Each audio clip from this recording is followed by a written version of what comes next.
ମୋ ବୋଉ ଯେତେବେଳେ ଆମ ଘରକୁ ଚିକେନ୍ ଆସିବ ସଦାବେଳେ ଆମର ଟାଣି ଟାଣିକି ଆଣିବ କହିବ ତୁ ଚିକେନ୍ ଧୋ ବୋଲିକି। ମାନେ ମୁଁ କ'ଣ କରିବି ଯେ ମାଛ ଧରା ଯାଇଥିବ ମୋ ବୋଉର ଚିକେନ୍ ଧରା ଯାଇଥିବ ମୋର ହେଲା କି ଏହି ଚିକେନ୍ ଧରନ୍ତୁ ଚିକେନ୍ ଏଇଟା ହେଲା ମୁଁ ପକେଇମି ତାକୁ ସାଇଜ୍ ହେଲା ପକେଇବା ପକେଇ କଲା ପରେ ତାକୁ ଧୁଆ ଧୁଇ ଆମ ଭାଇ ବାହାରେ କ'ଣ କରିବା ମାଆଟେ ଆଉ ସିଏ କହୁଛି ମୋର ଝିଅ ନାହିଁ ତମେ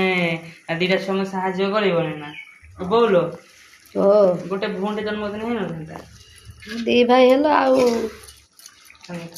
ଆମର ସେଇପଟେ ଯଦି କଢ଼ାଟାକୁ ବୁଲେଇବା ଆମର କ୍ୟାମେରାଟା ସେଇ ଦେଖନ୍ତୁ ବୋଉ ଆମର ଆସିକି ଇଏ କରିଛି କ'ଣ ଏଇଟା ବାଟଣ ଚାଲୁଛି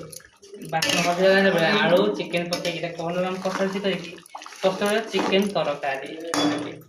ଆଉ ତ ମୁଁ ଏପଟରେ ଆମର ଚିକେନ୍ ଧୁଆ ଏପଟରେ ଆମର ଚିକେନ୍ ଧୁଆ ଧୁଇ କରିଛି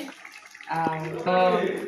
ଆପଣଙ୍କର ଆଜି ରବିବାରେ କ'ଣ ହେଇଛି ମୋତେ ନିଶ୍ଚୟ କହିବେ ତ ଚିକେନ୍ ମୁଁ ସବୁ ପକେଇ ସାରିଲିଣି ଏଠି ଆମର କଂସାରେ ତାକୁ ଗୋଡ଼ା ଲଗେଇକି ମୁଁ ଧୋଇ କରିବି ହେଲା କି। ଆଚ୍ଛା ବର୍ତ୍ତମାନ ଚିକେନ୍ଟି ଆମ ଭିଡ଼ିଓଟି ଷ୍ଟପ୍ କରିଛି ବର୍ତ୍ତମାନ ଦେଖୁଛି ଆମର ଚିକେନ୍ ଧୁଆ ଧୁଇ ମୁଁ କରିଦେଇଛି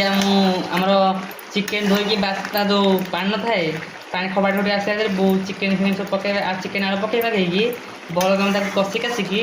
ପ୍ରସ୍ତୁତ କରିଛି ଆମର ଚିକେନ୍ ତରକାରୀ। ତ ଆଉ କିଛି ସମୟ ପରେ ଆମର ହେଇଯିବ ଚିକେନ୍ ତରକାରୀ ଆ ଦେହରେ ବୋଧେ ପାଣି ମିଶା ହେବ ହେଇନାହିଁ ହେଲା କଷା ଚାଲିଛି ପାଣି ମିଶା ହେବ ପାଣି କେତେବେଳେ ମିଶା ଭଲ କଷିଲା ପରେ ଆଉ ଓକେ ପାଣି କଷାରେ ମିଶା ହେବ।